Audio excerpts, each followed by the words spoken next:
webinar this afternoon, this morning, this evening, wherever you happen to be. We're going to be talking about ecosystems. In fact, we all talk about it, but how do you create the systems to make it work? So we'll be exploring a whole raft of things with four fabulous experts. But before we start, just a tiny bit of housekeeping.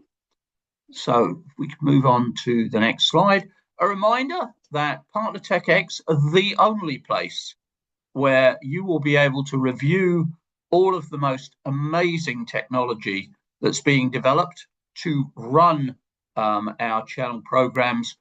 Will be happening on the 16th to the 18th of March next year at the Sheraton Grand in Phoenix, Arizona. Wonderful location, wonderful hotel, but much more important than that, some absolutely incredible partner technology that's going to be shown, that's going to really help define the way we work with our partners moving forward. Click on the QR code at the side there and you'll be able to register for the event. Moving on, we want this to be as interactive as we can possibly make it. You have a chat button at the bottom there. Please feel free to join in the chat, ask questions of me, ask questions of the panelists, and also ask questions of your fellow colleagues who are on the webinar. So we have four panelists this afternoon. I am going to introduce each of them in turn, and starting with James. James founded his first company at the age of just 20. Following a journey that lasted over 2 decades, that company would eventually grow and evolve to become Web Infinity, which was acquired by 360 Insights in 2022. He's the SVP of Ecosystems at 360 Insights, and in that role, he's solidified 360 as a leader in ecosystem orchestration. Perfect for this webinar, empowering enterprise to connect, automate, and optimize their partner ecosystems at scale. As you'll tell from the accent, James was born in the UK, but he grew up living in Bangladesh, Thailand, Jamaica, and South Africa, and now calls Huntington, New York, his home. So, James, tell us a little bit about 360. Yeah, hi Rod, great to be here. I'm very excited for the topic. So yeah, 360 Insights kind of on a mission, I think, to really try and crack the code around how do you scale the practice of ecosystem orchestration. And for that, really, I think you need a combination of elements. It's all about unification of strategy, tools, experience, processes, into one platform. Incentives are a huge part of this. How do you actually drive then repeat the behaviors you want to see that are going to impact the success of your ecosystem, and also the extension, to really work, with the best breed solutions and service providers in the industry. So at 360, we're on a really interesting mission to bring it all together to solve this very hard challenge of channel and ecosystem scale, and really excited to be working with, so many great collaborators and clients in the industry. Amazing. Fabulous. And our second panelist is Carlyn Bentley. She's Group SVP of Client Partnership at Ansira. There, she's accountable for growth, retention, and overall health across a portfolio of enterprise accounts within not just tech, but also telco, insurance, financial services, and healthcare. She leads executive relationships and cross-functional orchestration, strategy, ops, product tech, etc., to translate client and partner needs into programs that drive pipeline performance, and most important of all, ROI.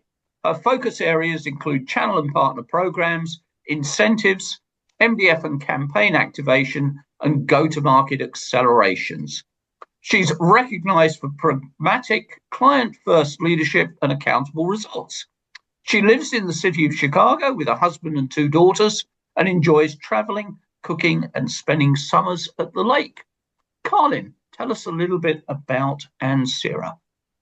So related to this topic, when we talk about ecosystems at Ansira, we mean it in two ways, right? So first, from a client perspective, our role is really to operationalize those ecosystems. So a lot of companies talk about ecosystem strategy at a high level, but the real challenge, I think, and where Ansira comes in is turning that vision into something that actually works. So we at Ansira connect the data, the marketing technology, and those incentive structures that are needed across the brand and local journey so that ecosystems are just designed on paper, but they're executed, measured, and scalable. And I think, the other side of the coin is that we also rely on our own partner ecosystem. So like James said, we need that to strengthen our go-to-market, and we rely on that. We have a curated set of technology and service partners that extend our platform and service capabilities. And we're always evaluating new partners to ensure we're orchestrating the right mix of solutions to support our clients' needs. So we know in this day and age, you don't always build, but the route to kind of forming that ecosystem and kind of consistently reevaluating that is important. So it isn't just a hypothetical concept for us ecosystems. It's both the system that we help clients run and the system we operate within to deliver value to them. So I'm really excited to be here. So thanks, Rod. My pleasure. And our third panelist is Curtis Brinkerhoff. And Curtis has started multiple companies in various industries. He's been leading revenue growth and GTM strategies for over 15 years and has a passion for building lasting companies, sales strategy, and winning teams. He also loves to travel the world and started a non-profit called Giving is Living due to seeing potential to help in developing areas, and was once quarantined for suspected Ebola virus on a flight back from Africa. So, Curtis, hopefully you got over that, and tell us a little bit about Impartner. Yeah, quite a fun experience to be hauled off a plane with people in full bodysuits. I gotta tell you that, Rod, for sure. But Impartner is really here to focus on how we create credibility behind ecosystem models and create, continuous revenue go-to-market strategy in overall ecosystems involving distribution, hyperscalers, and how you have reliable data models behind that. Because if we can get to the complexities of that data and how to create those models, we can start to drive automation behind them. And AI is really built on a foundation of good data that's usable and the infrastructure behind it, right? So we're focused on how to build that in all the ecosystems that we're dealing with. So excited to be here. Excellent, thank you. And Reagan, our final panelist, Reagan Wilson. And for over 2 decades, Reagan has been redefining channel ecosystems, driving bold strategies and automation that keep her partners ahead of the curve. As VP of Ecosystem Solutions and Innovations at Spur Reply, Reagan leads a powerhouse team focused on channel platform optimization and automation, delivering cutting-edge solutions that elevate partner programs. She has a deep expertise in channel infrastructure, program automation, and partner enablement, and is the go-to leader for turning complexity into competitive advantage. Reagan, tell us a little bit about Spur. Well, Spur Reply, we are your go-to-market ecosystems consulting firm. So we don't just help our clients get their partners from point A to B. We build the highway, the program strategy, install the toll booths, the partner tech stack, and then we throw in a few fun roadside attractions to keep things interesting. Think AI and marketing enablement. But our rich experience across those capabilities come with a twist. We make channel ecosystems that actually work. And our superpowers are a partner-first approach and a relentless focus on results. We're experts in AI, partner experience optimization across the various platforms in the tech stack, partner marketing and enablement, and revenue acceleration. So in short, we facilitate revenue growth through industry-leading digital experience, program design, because the program matters, and partner marketing execution. Fabulous. So I'm going to chip in with the obvious first question. If you ask 15 people to define ecosystems, you're going to get 20 answers. So very succinctly, if each of you could tell me what you would define as an ecosystem. And Reagan, you are front and center on my screen at the moment. So ecosystems, how would you define it? How would I define it? Well, since we work across, hundreds of different clients and companies, I think it's defined differently for everyone.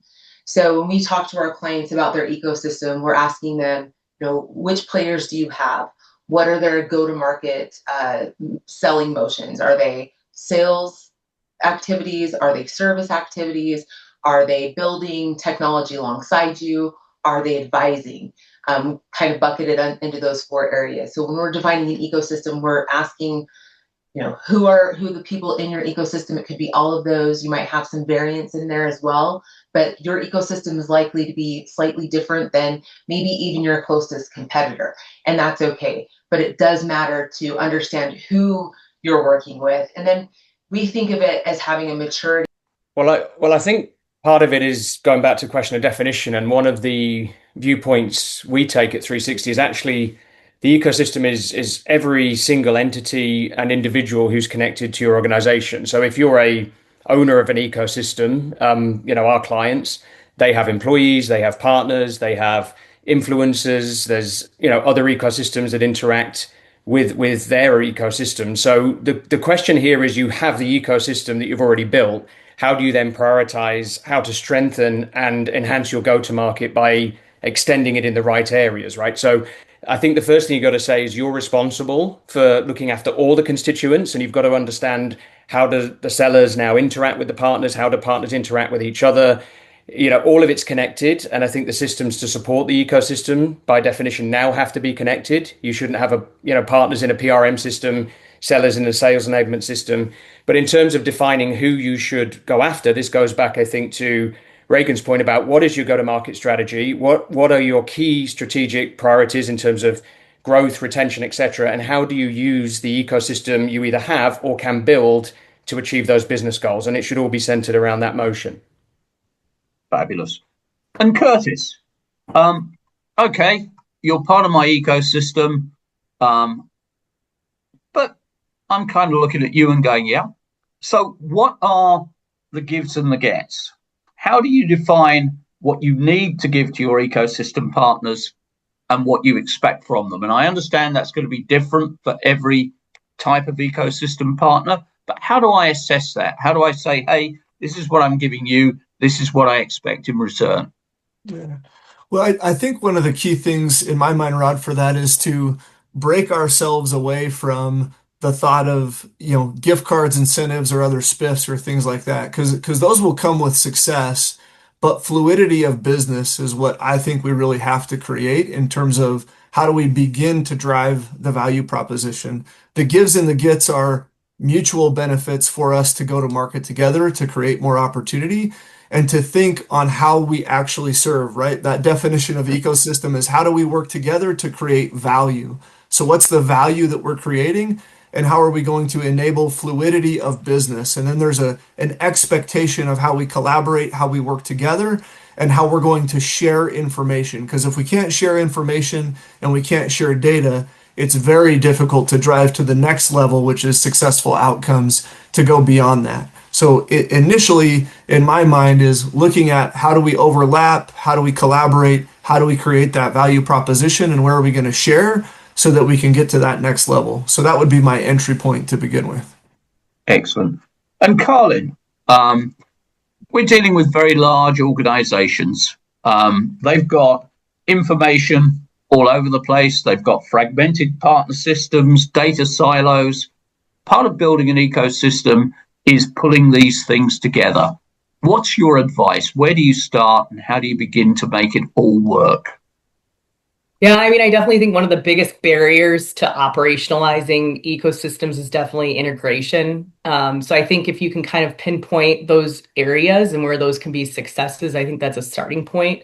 So that could be, requiring and aligning on like data flows between and across systems, shared KPIs, tech compatibility, I think is also important. Because you need to make sure your product and the solutions that are kind of supporting and driving and kind of fueling that ecosystem can function.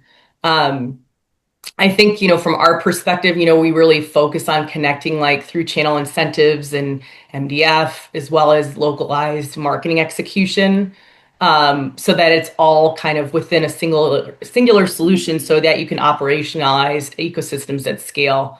And I know you want examples, so I do have one, Rod, if you would like one. So so I'm thinking of, one in particular for one of our technology accounts. So obviously, when you're working with them, enabling partner and channel programs, they must align incentives and co-marketing for growth, right? So you also want to make sure that you're driving the right outcomes and they're not just revenue related in this day and age. We're talking about all the different types of partners and how they play and support the ecosystem. So I recall like a cybersecurity company wanted their partners to focus on not just renewals or not just net new transactions, but also renewals and cross-selling.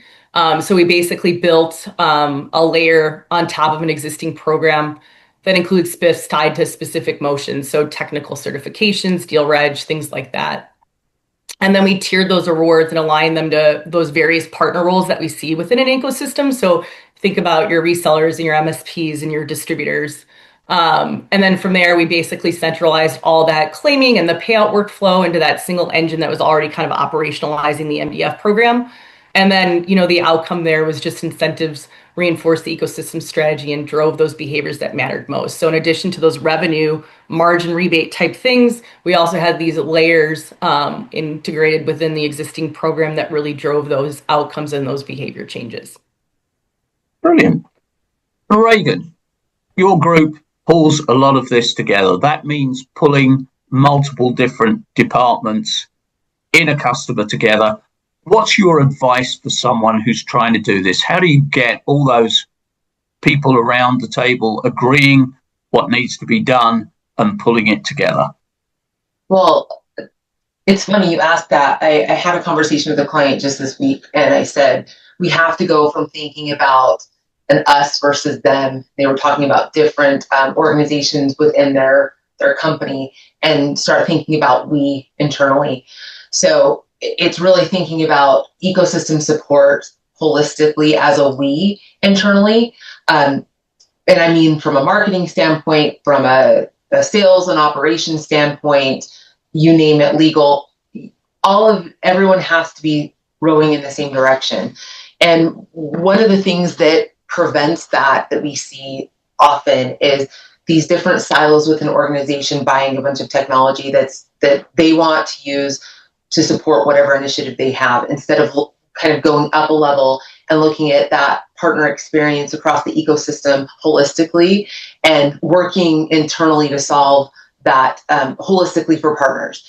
And so we are continually being brought in by clients to try to do rationalization and consolidation around systems and tools, because we now have this Venn diagram of all these platforms and tools that are overlapping in all these different ways, and the partner experience is completely disjointed. We're working with a big security company right now, and I have the quote from yesterday, and she said, "This is the worst partner experience I've ever seen."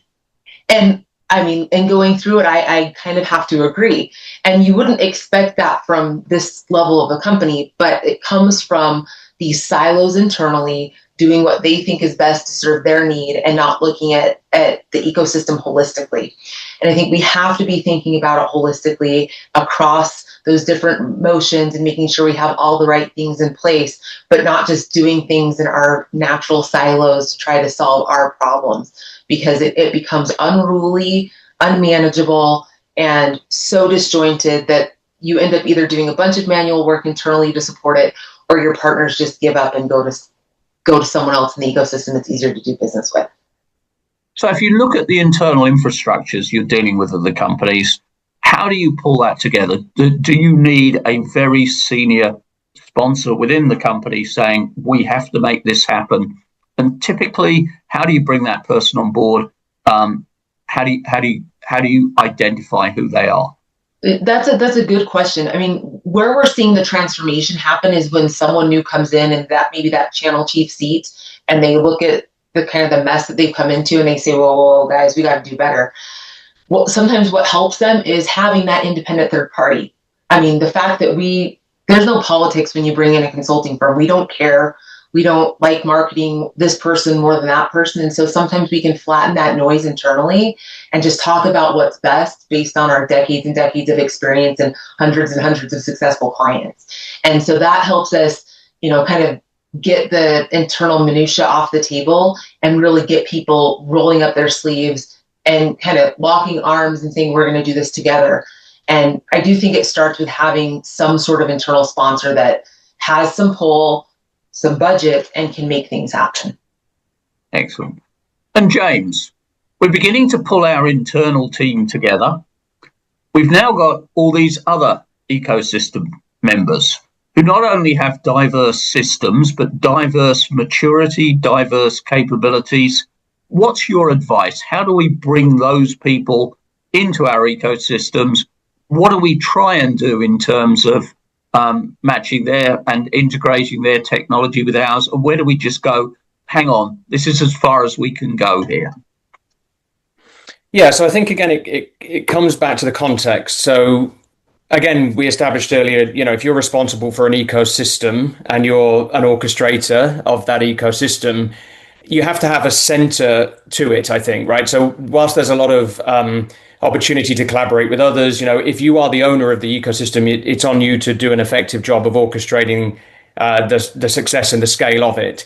But it has to be linked to those business priorities. And again, this, I think, links back a little to what Reagan was saying about the buyer persona. If you're in partner marketing, say, or you're a leader of partner demand generation, you are the owner of orchestrating that part of the challenge. You might not have the overarching responsibility for every part of the business, but you have to try and link your objective to the corporate objective of your organization. So if the goal next year is let's grow X hundreds of millions of revenue, how much of that can we achieve by working with our partners to build pipeline and demand generation and co-selling to the customers?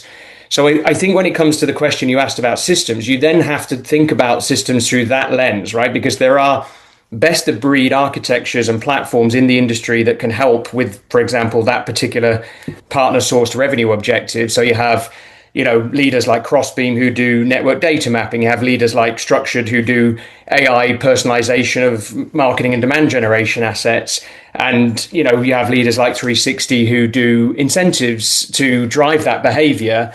What we've done is brought it all together, right? We've created an orchestrated ecosystem of compatible technologies and strategic blueprints, which enables the client to not necessarily have to put the jigsaw together themselves, working with all of these messy integrations. We're making the recipes first and bringing them to organizations and saying this can all work as one thing, but we can help you with the challenge you described about how do you get these different touch points so that the best network infrastructures can work with your private infrastructures. How do you deal with even the basics like single sign-on? How do you get everybody into one experience? How do you measure against business results, not a feature functionality contest? And then crucially, how is the AI all going to work if it's in 10 different or 200 different systems, right? You've got to think about the orchestration of AI and business intelligence too, right? Because if everybody builds amazing AI, it doesn't matter unless it all works together. So I think there is a major challenge for the ecosystem orchestrator, but the good news is there are technology blueprints to help you succeed in this era that just didn't exist. And we're at the forefront of a lot of that thinking. Excellent. And Curtis, picking up on what James just said, and feeding you probably the most difficult question, gaze into your crystal ball. How do you think AI is going to impact what we're trying to do here? And where do you see people starting to use AI to begin to bridge the complexity of their ecosystems and their ecosystem strategy? Yeah, well, I mean, AI is all over, and you never get on a webinar without hearing about it, right? But James just hit on a number of factors, and one of the things I challenge people to do is to get out of a portal frame of mind, right? For years, people have always talked about portals, but we've tried for years to take portals and turn them into something that creates revenue that's not tied to business operations and systems. Working with Reagan on a project right now where significant IT resources have been utilized to try to create partnership models for different partnership types, MSPs, resellers, etc. And they've tried to hack that together in a system that's not purpose-built for partner go-to-market strategy. And so when you look at how you have to structure an AI model, you have to build based on a unified data foundation and then apply AI for persona-based utilization. And in a partner ecosystem, that's significantly more challenging. So if you can get out of a portal frame of mind and start to really collaborate with your business, various stakeholders, like Reagan mentioned, to think about how things are going to ultimately downstream be trackable, reportable, traceable, but then enabled against AI so that we can deliver personalized AI approaches, because we're all creating AI, right? Everyone's trying to develop AI agents and models within their solutions, but to deliver that at a personalized level, you have to have a unified data foundation to do that. And that's going to significantly shift how content is created, like Carlyn mentioned, how spiffs and incentives are done, how they're done in a regionalized approach in business models. And that ties to every single person on this panel today, along with yourself, Rod, because all of it is going to be driven at the individual user across the different geographies, but it all starts with getting out of that portal frame of mind and figuring out how we collaborate in an actual go-to-market strategy. So fabulous. And Carlyn, companies focus a lot, exactly as Curtis said, on partners, partner types, but they really don't spend enough time on the underlying partner systems. What have you seen? What have you been able to do to begin to organize that so that companies really can adopt an ecosystem approach? Yeah, I mean, I think there's a variety of ways, but I mean, I know you guys brought up AI, so I guess we have to start talking about AI a little bit. So I definitely think, we're starting to see easier ways to really analyze and understand in real time the impact partners are having, right, within your ecosystem, and also bottlenecks and things like that within the platform itself. So I think those go hand in hand, right? So from a platform perspective or from a robot perspective, we may see, some lack of engagement, right? Or we may see some challenges with payouts within a specific region. And so those are clearly kind of being communicated to us internally so that we can really focus in on those bottlenecks and address those challenges immediately. I do think from just a reporting standpoint and how we're helping our clients kind of further understand, the impact of their ecosystem and where they could potentially focus on. I think areas that can be leveraged, using AI include things like easily able to identify high value and underperforming partners right away, right? You've set those KPIs, you've set those metrics, and, again, within real time, just seeing that line of sight. I think it is also helping us predict more. So, based on how partners are growing, from a sales perspective in a rebate program, you can kind of future predict where they'll end up from a tiering perspective. And so we're able to kind of nudge and provide that future kind of, picture to them, and that can enable them to kind of push a little faster to maybe hit that tier, hit that goal. So I think there's a lot of ways that it can be applied to reporting, and then we're also using it internally to monitor, and then our clients are using it to monitor the health of their programs as well as it relates to ecosystems. Excellent. And Reagan, we're beginning to build things out. What about communication with our ecosystem partners? How do we keep them engaged and involved in what we're doing? What's the experience you've seen? What actually really works? Well, you've got to deliver what they need where they need it. So it could be push notifications, it could be emails to the partner from a communication standpoint, but ultimately you want to drive them to the place that they're most comfortable with. I think we have to make sure that we're really direct and specific. One of the words I really love is hyper-personalized or hyper-personalization. Partners don't want to weed through your noise. So if you've got a partner newsletter, you give them the ability to fine-tune that in a way that they can pick and choose when they get it, what they get, so that when they get it, they know that it's aligned with what they want. I know that there's people on this call today that have tools like that. it's meeting them where they're at with the tools that they want and communicating in a way that makes sense for them and making sure that that communication is dialed in, right? The last thing that your partners want is a bunch of information that doesn't apply to them. And we're really coaching our clients along the path of this hyper-personalization. Gone are the days where you can just have kind of a one-size-fits-all model, back to the kind of where we started with dialing in who your ecosystem is and identifying the players. You have to make sure you understand what their business model is from their standpoint, not yours, what their go-to-market is, what they care about, because it might not be the same. The days of everybody caring about a financial incentive are somewhat gone. I know for us, like, we partner with a lot of technology vendors, and we don't take any money from anyone. Like, there's no referral, anything. Like, there are sales motions in which people don't want financial incentives. So if that's your only go-to-market strategy, you probably need to look to something else in 2026, because not all of your partners even care about that. They want attach rate to service, they want renewals, they want longevity at a client. Like, you have to really dial into your ecosystem to understand what their care abouts are. And we've seen this shift, there's transition over and over and over again. I've been doing this for way too long, but I've seen really big pivotal shifts in time. We went from the days of box building, like, people don't build computers anymore, right? There was a shift from that value-added resale and what that looked like to what it looks like today.